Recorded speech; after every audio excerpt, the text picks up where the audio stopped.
और एक ऐसा नगर जो जीत कर बनाया गया हो, उस पर धावा बोला, कब्जा किया, उसके बाद उसको डेवलप किया, उसी नगर का नाम है विजयनगर। यानी उसका नाम ही अपने स्पष्ट कर रहा है कि हमको भैया हमारा नाम जो है विजयनगर इसलिए पड़ा कि हम पर कोई आक्रमण किया था और हम उसके अधीन में आ गए, वो विजय हो गया तो उसका नाम रख दिया विजयनगर। विजयनगर एक साम्राज्य की राजधानी, साम्राज्य का मतलब किसी का एक सल्तनत पूरा होता है ना, उसकी राजधानी को बनाया गया। विजयनगर क्या है? राजधानी बनाया गया। अब देखिए इस चैप्टर में हम लोग शुरुआत करते हैं, करा विजयनगर सीधा है, उसको हम लोग बोलते हैं विजय का शहर। विजयनगर साम्राज्य की स्थापना, कोई पूछेगा कि आखिर ये विजयनगर साम्राज्य की स्थापना किसने किया, तो दो व्यक्ति था, एक का नाम था हरिहर और दूसरा का नाम था बुक्का। ये दोनों हिंदू थे, लेकिन बाद में इसने इस्लाम धर्म को अपना लिया था और इस्लाम धर्म को अपनाने के बाद वापस यहाँ आया और पूरी तरह उस पर कब्जा किया, फिर इसका साम्राज्य बनाया।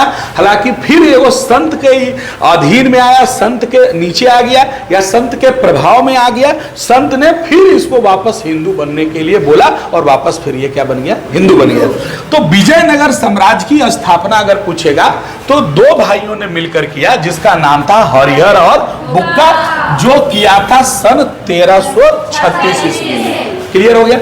करा इस साम्राज्य में अलग अलग भाषा बोलने वाले लोग रहते थे, ऐसा नहीं कि एक ही तरह के लोग रहते थे। अलग अलग धार्मिक विचारधारा या धार्मिक परंपरा को मानने वाले भी लोग रहते थे। और इस साम्राज्य की अगर हम बात करते हैं तो यह साम्राज्य कृष्णा नदी जो उत्तर में है उससे लेकर सुदूर दक्षिण तक क्या हुआ है? फैला हुआ है। ये साउथ का है, सीधी सी बात। अगर आप नक्शा देखेंगे ये वाला भारत का, अगर तो ये हो गया नॉर्थ और विजयनगर हमारा कहाँ है? यहाँ साउथ की ओर है। ठीक है ना? नॉर्थ में किसका शासन था? मुगलों का शासन था, मुसलमानों का शासन था, है ना। जबकि साउथ हमारा जो था वो हिंदू राजाओं के अधीन में होता था। और साउथ के, नॉर्थ के जो मुसलमान शासक होते थे, मुस्लिम जो शासक होते थे, वो चाहते थे किसी भी तरह से दक्षिण भारत में जाकर कब्जा किया जाए, है ना। उसके लिए खूब प्रयास करते थे। हालांकि आप देखे होंगे तानाजी, एगो फिल्म आया अजय देवगन का, या महाराष्ट्र शिवाजी आपका नाम सुन रहे हैं, तो शिवाजी वगैरह क्या है, पूरा एकदम चाहते थे अंग्रेज लोग की कब्जा कर ले।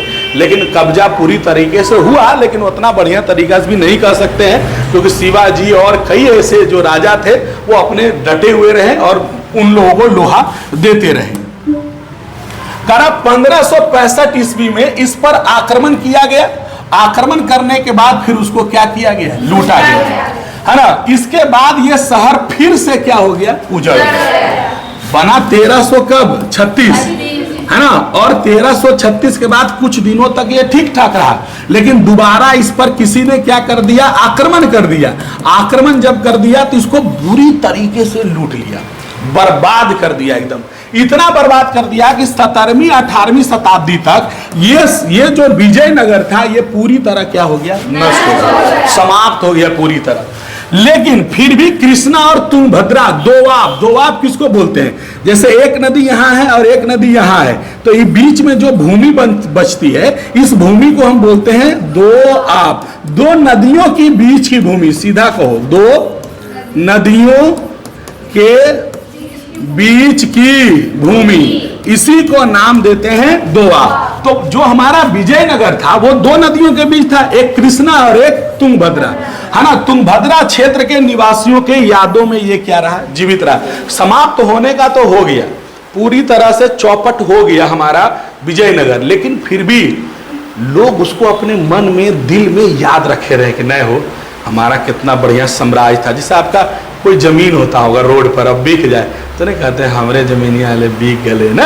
ये चीजें जो है ना, ये हमारी जो अपनी चीजें जो दिल से जुड़ी होती है, बाद में भले हमसे छीन जाए लेकिन वो हमेशा टिस टिस करते रहता है, वो लगता है कि हमारा था, ये चला गया। तो इसलिए लोगों के मन में विजयनगर कभी समाप्त नहीं हुआ, भले विजयनगर को उजाड़ दिया।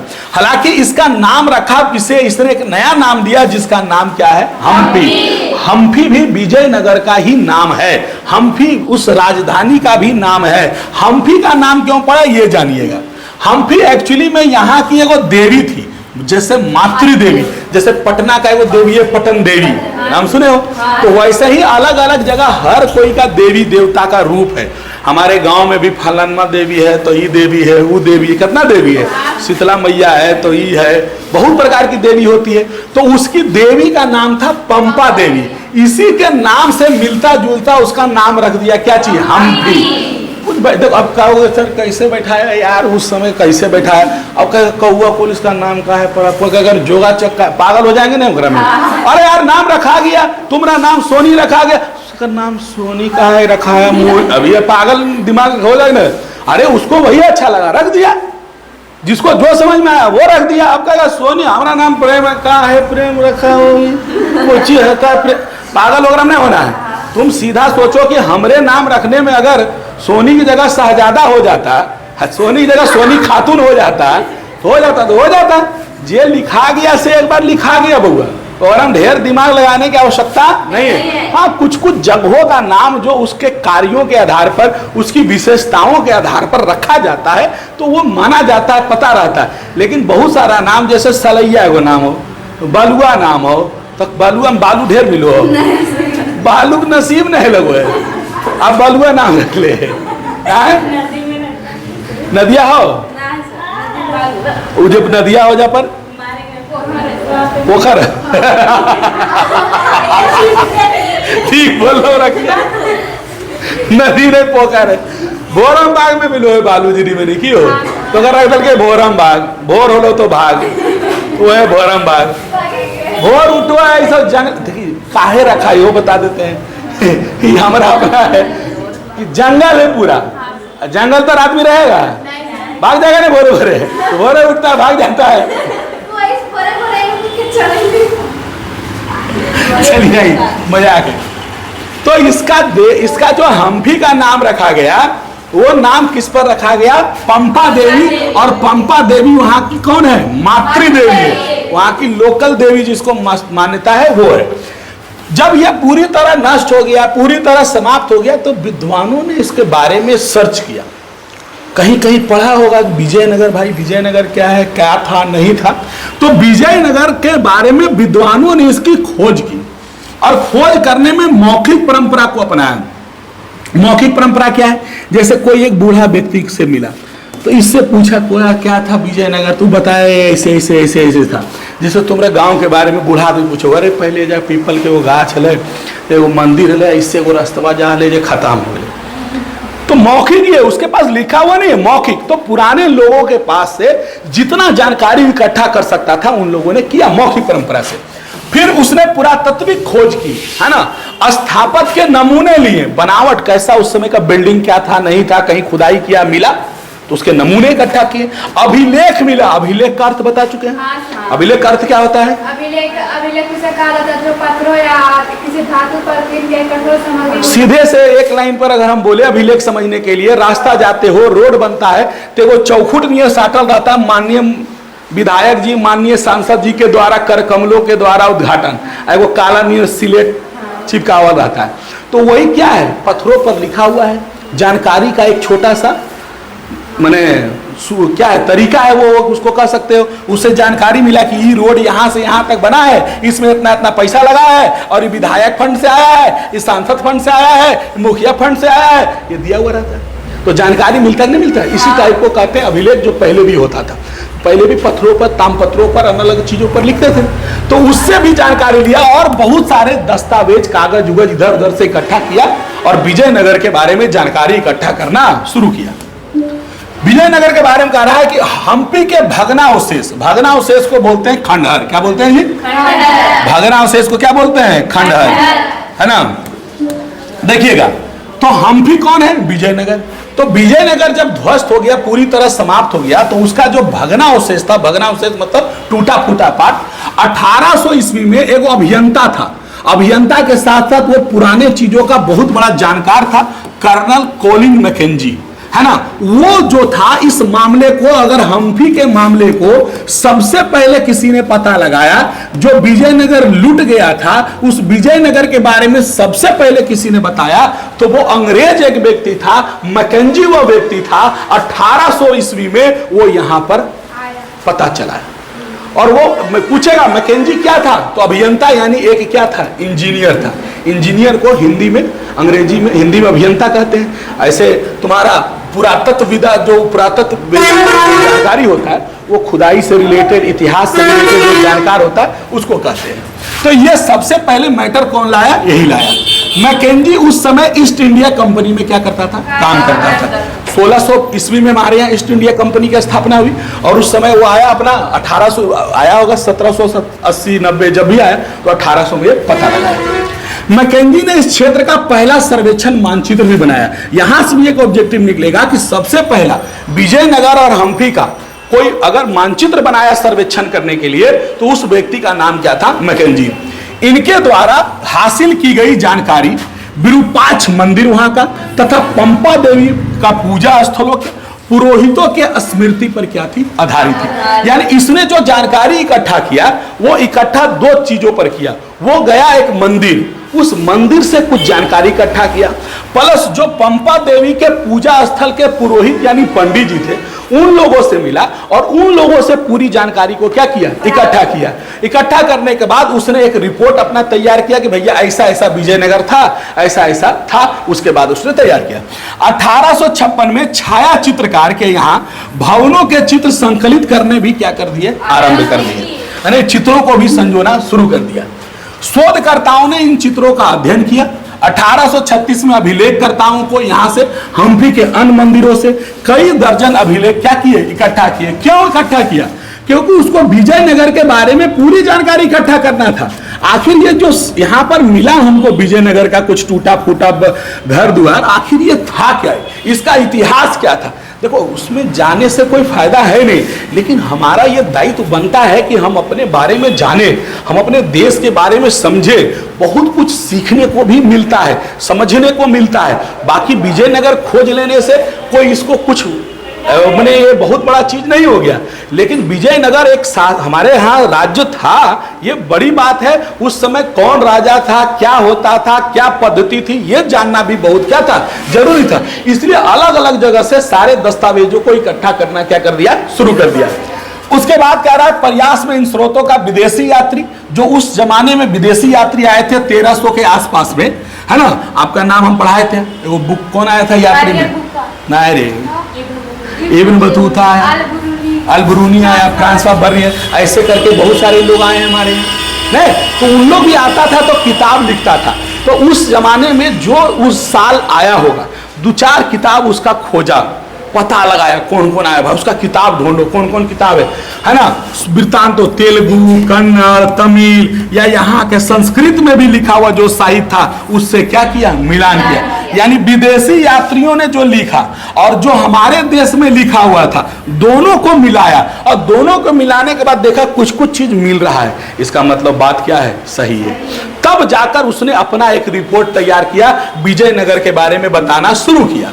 देखिए आपके किताब का ही फोटो है, ये है आपका मैकेंजी साहब, जो 1754 में इनका जन्म हुआ था। कॉर्लिन मैकेंजी थे, अभियंता थे, है ना। और कारा 1815 में भारत का पहला सर्वेयर जनरल बनाया गया। इससे चाहिएगा तो वो अपना ऑब्जेक्टिव निकाल लीजिएगा। और 1821 में इनकी क्या हो गई, मृत्यु हो गई। थे ये क्या, इंजीनियर। आपका देखिए आगे, विजयनगर साम्राज्य की स्थापना पहले बोले 2 भाइयों के द्वारा किया, हरिहर और बुक्का 1336 में।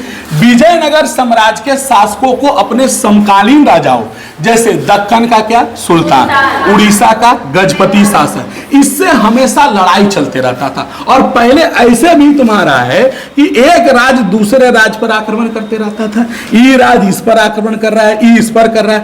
जो ताकतवर होते थे वो अपने साम्राज्य को बढ़ाने के लिए लगातार लड़ाई करते रहते थे। लगातार चढ़ाई किया, जीत लिया, मिला लिया, फिर चढ़ाई किया, जीत लिया, मिला लिया। हालांकि जो विजयनगर शासक, विजयनगर का जो स्थापना हुआ था वो हरिहर बुक्का ने जरूर किया था, लेकिन हरिहर बुक्का जो था वो उत्तर भारत में, अगर हम बात करते हैं, है ना, हमारा नक्शा नहीं बनवेला वो ना हो, ये उत्तर भारत मान लो है, ठीक है। यहाँ का एक मुस्लिम शासक था, उसको ये हरिहर और बुक्का को कर लिया गिरफ्तार, कर लिया कैद, और कैद करने के बाद इसको बोला तुम बन जाओ मुस्लिम, और जबरदस्ती इसको बना लिया मुस्लिम। और इसका पूरा नजर कहाँ था? हमारे साउथ में था। और मुस्लिम बनाने के बाद फिर वापस आया कहाँ? इसको भेजा कि जाओ तुम वहां, एक वो नया राज्य बनाया। नया राज्य बनाने के बाद फिर बोला कि नहीं हम हिंदुए रहेंगे, और वापस से क्या रह गया? हिंदू रह गया। इसीलिए है ना, और बाद में ये इससे मिला नहीं, तो इस पर और गुस्सा रहता था। तो हमेशा लड़ाई का दौर चलते रहता था। संघर्ष का कारण क्या था? क्योंकि ये नदी के किनारे था, इसलिए यहाँ का भूमि बहुत क्या था? उर्वर था। हर व्यक्ति, हर राजा उस भूमि को हड़पना चाहता था जहां पर या तो बहुत सारा खनिज मिलता हो, या तो वो भूमि क्या हो? उपजाऊ हो। दो ये कारण से हमारा लड़ाई होता था, है ना। विदेशी व्यापार से उत्पन्न संपदा पर अधिकार हो, इन कारणों से लड़ाई खूब चलती थी। विजयनगर के शासकों ने भवन निर्माण की तकनीक को क्या किया? ग्रहण किया और इसे विकसित किया। इन्होंने तमिलनाडु के चोल सम्राट, कर्नाटक के होयसल शासकों के राज्यों का विकास देखा था। इन क्षेत्रों के शासक वर्ग में तंजौर के बृहदेश्वर मंदिर, बेलूर के चनकेश्वर मंदिर को क्या किया था? संरक्षण दिया था। तो यहां से एक ऑब्जेक्टिव निकलेगा कि बृहदेश्वर मंदिर कहां है? तंजावुर। और चनकेश्वर मंदिर कहां है? बेलूर, है ना। विजयनगर के शासकों ने इस परंपरा को क्या किया? आगे बढ़ाया। विजयनगर का देखो शासक अपने आप को एक स्पेशल नाम देते थे, उनका नाम क्या था? राय। और विजयनगर में शासक करने वाले चार गो वंश थे, बताते हैं। सबसे पहला शासन कौन किया? संगम वंश। उसके बाद कौन किया? सुलू वंश। उसके बाद कौन किया? अराबिंदु वंश। संगम का ही बेटा था हरिहर और बुक्का। पिता का नाम संगम, तो उसका बेटा लोग किया तो इसका नाम रख दिया संगम वंश, है ना। इसके बाद धीरे धीरे एक दूसरे पर चढ़ाई किया। वो कभी अधिकार किया तो उसका वंश चला, अगर उसका अधिकार चला तो उसका वंश चला। तो इसमें विजयनगर जो शासन राज्य था, तो विजयनगर में 4 वंशों का शासन चला, जिसमें सबसे पहला संगम है, दूसरा सुलुभ है, तीसरा तुलुभ है और चौथा अराविंदु है। याद रखिएगा।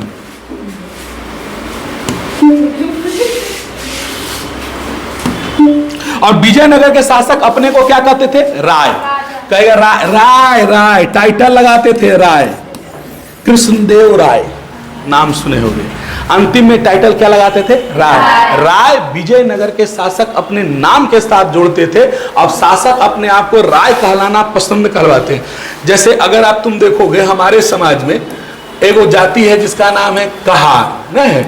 कहार का अलगे नाम एगो रखा है चंद्रवंशी, नहीं रखा है। तो हर जाति अपना अपना एगो टाइटल लगाता है। कहार लगाएगा, कहार बोलो है ना, और लगता है थोड़ा सुनने में, तो चंद्रवंशी लगवाता है वो लोग। वैसा ही अलग। अच्छा, कितने से चंद्रवंशी नहीं लगाएगा? सिंह लगाएगा, सिंह लगाता है। हालांकि सिंह टाइटल जो है वो भूमियारों और राजपूतों का है, लेकिन कहार जाति जो है और चंद्रवंशी समाज के लोग हैं, वो भी जो है वो टाइटल सिंह का प्रयोग करते हैं। जितने कहार कांदू लोग, कांदू तो साव लगाता है, कांदू साव लगाता है, बाकी जितने लोग कहार में आते हैं वो सारे लोग टाइटल या तो सिंह लगाएंगे, नहीं तो चंद्रवंशी लगाएंगे। बस 2 टाइटल उनके पास है। और जरासंध के वंशज माने जाते हैं। खैर अपना अपना टाइटल लगाने का है, सबका अपना अपना है। कोई साव है, कोई चौरसिया है। की हो चौरसिया मतलब की हो लो? जाति बरे है तो बरे लिखे, मुस्कान बरे, काहे लिखी? तो टाइटल लगाएंगे ऐसा जो नाम, जैसे जादव टाइटल है तो लिखोगे ना मोहन जादव। जो नाम है जादव है, जाति है, वही टाइटल भी लगाता है। गोवार नहीं हो वो जादव हो, ऐसे नहीं बोले तो 1 मिनट तो की लिखो जतिया सर्टिफिकेट में बराई की जादव चौरसिया बता दो। ब्रैकेट में बराई लिखो थी, एकदम लिखा है, एकदम लिखा है जी। तो नहीं लिखने का की मतलब हो।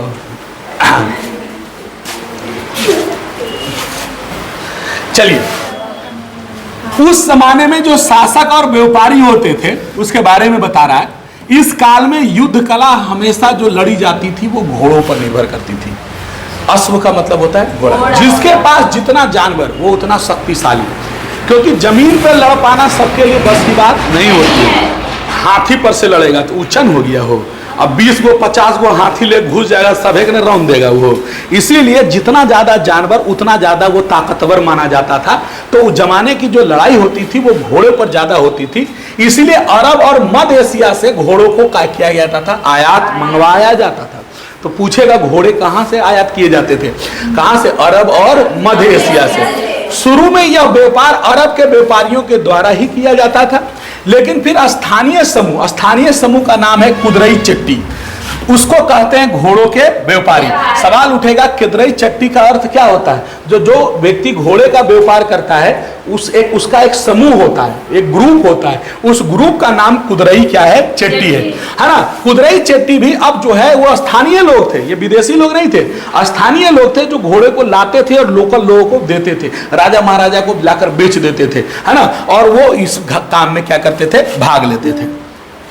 1498 में पुर्तगाली पश्चिमी तट पर आए, तो हमारे यहाँ भी आया था, पुर्तगाली आया था, नहीं आया था, और व्यापारिक सामरिक केंद्र शासित करने का क्या किया, प्रयास किया। आया था तो पहले उसका उद्देश्य ये नहीं था कि कब्जा करना है, उसका उद्देश्य पहले एक था कि वहां हमको क्या करना है, व्यापार करना है। ये तो देखा यहाँ क्या, ये तो यहाँ राजा ये नहीं लड़ रहा है, नहीं लड़ रहा है, ये तो अपने मर रहा है। अच्छा, ये क्या किया, इसको बोला रे तुम क्या करो यहाँ पर, हमको व्यापार करने दो। तो ये बोला ठीक है कर देंगे। आई ज्यादा कमाने लगा तो राजा बोला हमको भी दो, बोला तोरा कुछ देंगे, नहीं देंगे, कम देंगे। तो दोनों में हो गया बासा बासी। ये चल गया एक यहाँ जो व्यापारी था इसके यहाँ चल गया, बोला कि महाराज इसको गिराइएगा मार के, हम देते हैं बम बंदूक सब है, कायल तो गोसाल है, पूरा कब्जा कर लीजिए इस पे। तो अब पूरा कब्जा करवा दिया इसको, समझिए ना। और कब्जा करवाने के लिए पूरा पैसा भी दिया और पूरा क्या किया, हथियार भी दिया, सेना भी दे दिया। अब तुमको पूरा कौआ कोल हम जितवा दें, आप कहेंगे ओ बलराजी रह दो खाली हमरा ले, तो तुम क्या कहोगे, नहीं दोगे, बस दे दिया बलराजी एक रहे ले। अब बलराजी जब मिल गया तो बैठ के जब व्यापार, इसका अपना जगन हो गया। वो जो किसी राज्य के अंडर में काम करता था और बाद में क्या हुआ, दूसरे को जितवा देने के बाद एक छोटा सा ही क्षेत्र ले लिया और पूरा बाउंड्री करके रहने लगा। अंदर क्या हो रहा है किसी को पता नहीं, सेना लाला के भर रहा है, और बाद में ओगरे धावा करके ओगरो ले लिया, चल भाग। तो ऐसे अंग्रेज यहाँ पर शासन किए हैं, फूट डालो और शासन करो का नीति अपनाए हैं वो लोग, कि आपस में लड़ रहा है और लड़वा दो और फायदा उठा लो। ये अंग्रेजों का टेक्निक था। पुर्तगालियों की सामरिक तकनीक बेहतर थी, इनके पास बंदूक था पुर्तगालियों के पास। यह महत्वपूर्ण शक्ति बनकर क्या करके उभरे। इन लोग आता था तो हम लोग लड़ते थे, तीर धनुष से मार देता था गोली, मर गया भाग गया। नहीं तो तीर धनुष के सामने बंदूक तो बहुत बड़ा चीज है, तीर धनुष तो टिकेगा नहीं। यही सब कारण था। वो सब तीर धनुष अगर आता नहीं तो हम लोग फरिया लेते, और जितना आदिवासी हमारे यहाँ था उन लोग टिक नहीं पाता। लेकिन उसके पास पहले से, हम लोग से पहले हथियार ले आया, गोला बारूद ले आया था, मारे वाला बम। एक बार मारे गिरे 10 किलोमीटर, 2 किलोमीटर, 4 किलोमीटर, एजस मारे वो जा सब खड़ा है, गिर गया 2 किलोमीटर पे जाके, मर गया सब आदमी। तो डर से आत्मसमर्पण लोग करते चला गया, भाई उसके पास हथियार है, हमारे पास तो है नहीं, तो करे क्या करे। ये सब कारण बन गया। विजयनगर मसालों, वस्त्र और रत्नों के बाजार के लिए बड़ी क्या था, प्रसिद्ध था। पूछेगा विजयनगर में सबसे ज्यादा क्या चीज बिकता था, तो मसाला, रत्न समझते हो ना, मोती नहीं पहनते हो, पुखराज, नीलम, ये सब होता है ना। और इस सब के लिए बड़ी प्रसिद्ध था। यहाँ की जनता बहुत अच्छी थी, एकदम पैसा से मस्त थी, व्यापार बढ़िया होता था, सब कोई कमाता था। देख लीजिए हमारा गोवा है, गोवा में आदमी सुतल है और पैसा कमाता है, सुतल पैसा कमाता है। कारण क्या है, गोवा में पूरे विश्व से लोग जाते हैं। वहां घर तुम बना दो, घर बनाने के बाद क्या करो, 2-4 गो फ्लैट बना दो, 2-3 गो एसी वेसी लगा दो, नीचे को छोटा रेस्टोरेंट डाल दो, होटल मोटल लिख दो नाम कुछ नहीं, आएगा आदमी आपके यहाँ रुकेगा, रूम का भाड़ा देगा, खानवो खाएगा, पैसों देगा। दूसरी बात, स्कूटी भाड़ा पे लगता है वहां, ड्राइविंग लाइसेंस दिखाइए, स्कूटी लेके जाइए, मोटरसाइकिल लेके जाइए, R115 लेके जाइए, फाइजर लेके जाइए, बुलेट लेके जाइए, करिश्मा गाड़ी वो आता है वो लेके जाइए, ढेर गाड़ी है वहां पर, भाड़ा पे सब मिलता है। भाड़ा मिलेगा और जाके दिन भर पूरा घूरेगा, 200, 400, 500 दिया और संजिया लाके अपना तेल डलाइए, घूमिए, भाड़ा पे मिल गया आपको गाड़ी। स्टीमर है समुद्र में, कमा रहा है आदमी, जिसका घर वहां खूब कमा रहा है, पैसा कमा रहा है ना। तो कहने का मतलब है कि जहां पर पर्यटन या व्यापार बहुत अच्छा होता है वहां पर पैसा भी खूब होता है, खूब गर्दा पैसा होता है ना। तो यहाँ का व्यापार बड़ा अच्छा था, तो यहाँ का भी पैसा बहुत अच्छा था, सारे लोग बढ़िया कमाते हैं, है ना। यहाँ की जनता महंगी विदेशी वस्तुओं की मांग करती थी कि विदेशी वस्तु हम लोग यूज करेंगे, हम लोग मांगते हैं विदेशी वस्तु नहीं मांगते, कारण पैसे नहीं क्यों मांगेंगे, है ना। विशेष रत्नों और आभूषण के व्यापार का राजस्व प्राप्त होता था। जो रत्न बिकता था, आभूषण बिकता था, उससे टैक्स जाता था सरकार को, जो कि राज्य की समृद्धि में बहुत बड़ा क्या करता था, योगदान देता था। आइए, राजनीति में सत्ता के दावेदार और शासक वंश के सदस्य, सैनिक कमांडर भी क्या थे, शामिल थे, है ना। राजनीति में अकेले सरकार नहीं चलाती थी, राजा नहीं चलाता था, बल्कि उसके नीचे कमांडर वांडर भी रहता था। करता क्या था, जो राजा होता था, शासक होता था, वो हर क्षेत्र का एक वो कमांडर बना दिया। जैसे इतना बड़ा भूमि है, ठीक है, इसका बना दिया 4 गो कमांडर, 1 2 3 4। बोला ये तुम इसको पूरा देखेगा और जितना पैसा होगा ला के हमको यहाँ देगा, थोड़ा सा अपनों रख लेगा। तुम भी कमांडर है, तुमको हाथी घोड़ा सब दिए बहुआ, पूरा देखो यहाँ जितना पैसा होता ला के देना। ऐसी सभेग देता है, थोड़ा अपनों रखता है, थोड़ा राजा के भी देता था। ये चलता था पहले। तो विजयनगर साम्राज्य का सबसे पहला राजवंश था, पहले बताएं, जिसका नाम क्या था, संगम। संगम किसके पिता का नाम था, हरिहर और बुक्का का नाम था, ठीक है। तो सबसे तो यही स्थापना किया, तो शुरुआत तो इसी से होगी, इसलिए संगम वंश देखिए, हालांकि किताब में पूरी तरह सही नहीं दिया होगा, थोड़ा आगे पीछे भी हो सकता है। 1336 से 1485 इस तरह सुलू वंश कब से कब तक रहा, तुलु वंश कब तक रहा, और अराबिंदु वंश कब तक रहा। 18वीं शताब्दी आते आते तो पहले बोले थे, इस शासन पूरी तरह से क्या हो गया था, खत्म हो गया था। विजयनगर पूरी तरह क्या हो गया था, चौपट हो गया।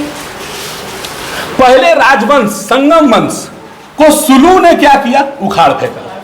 सुलू कौन थे, सैनिक कमांडर थे। संगम जिसको कमांडर बनाया था, वो एक कमांडर इसको दिया उड़ा, और इसका नाम अब रख लिया क्या चीज, सुलू वंश। क्या नाम रख लिया, यहाँ तो नियम वो है, जगरा पैर बिछावे दोगे तो नरेटिए दावेगा, नहीं नियम वो है। यहाँ जे डॉक्टर ही कंपाउंडरी करता है, वह कंपाउंडर डॉक्टर बनेगा, फिर वही बाद में खोलेगा, है ना। तो अक्सर जो नुकसान होता है वो अपने लोगों से होता है, बाहरी लोगों से कोई नुकसान नहीं होता है, बात समझ रहे।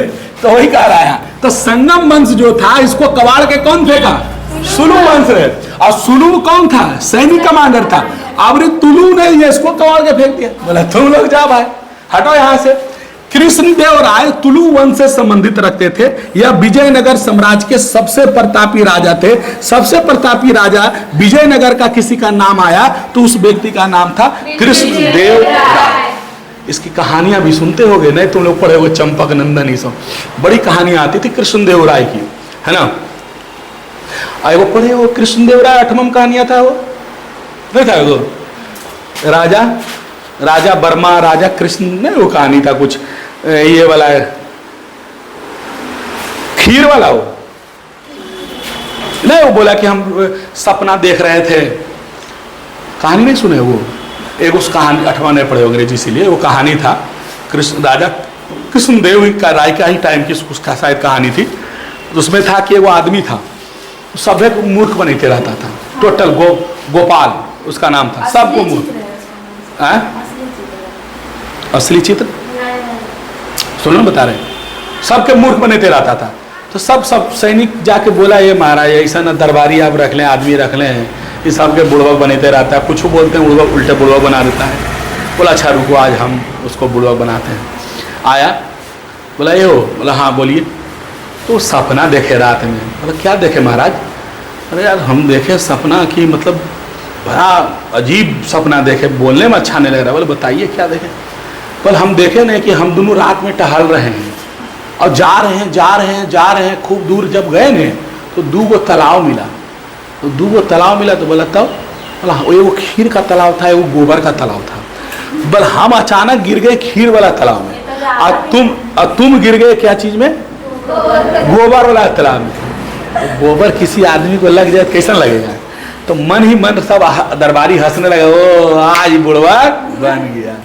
तो वो चालाक था, लेकिन वो बोला महाराज आप इतने देखे, सेम सपना हम देखे, जब साथे जा रहे थे तो हम कहते थे, हम तो अजय थे महाराज, भुला गए आप। देखिए सपना पूरा आप सूत लगता नींद टूट गया क्या, या भूल गए? हम बताते हैं सपना क्या था। सपना ये था कि जब हम दोनों टहलते टहलते वहां पहुंचे और आप खीर के तालाब में गिरे और मैं गिरा गोबर के तालाब में, तो दोनों बाहर निकल आए। फिर अब बाहर निकले तो देखे अब महाराज आप में तो खीर लगल है, पूरा खीर लटपटा, किशमिश छोड़ा काजू सब एकदम सरियावल, एकदम सटल दे जाए। हमरा में क्या रहे वो गड़बड़। लेकिन आप गंदा हो गए महाराज, तो आप बोले साफ करो। तो साफ को चीज करे महाराज, तो बोले ऐसा करो हम तुमको चाटते हैं, तुम हमको चाट लो। तो बोलिए महाराज आप तो गोबर में चाट रहे थे, हम खीर चाट रहे थे। तो महाराज को क्या बना दिया, बुड़बक बना दिया। लेकिन महाराज उस समय मूड में था अच्छा, अगर मूड अगर खराब रहता तो अगर बुखार ला देता, है ना। इसलिए मजाक करना है, ऐसा याद रखिएगा। ऐसे लोगों से मजाक नहीं कीजिए जो आपसे बहुत बड़े हैं। अगर बुराई दिवे बुरा मान गए तो दिक्कत नहीं है, अगर वो बोल दिए तो ठीक है छोड़ो हटा। बड़ा आदमी ज़्यादा मुंह लगावे जरूरत नहीं है, लगाइएगा तो दिक्कत है। कितना टाइम हुआ है वो, टाइम कितना हुआ,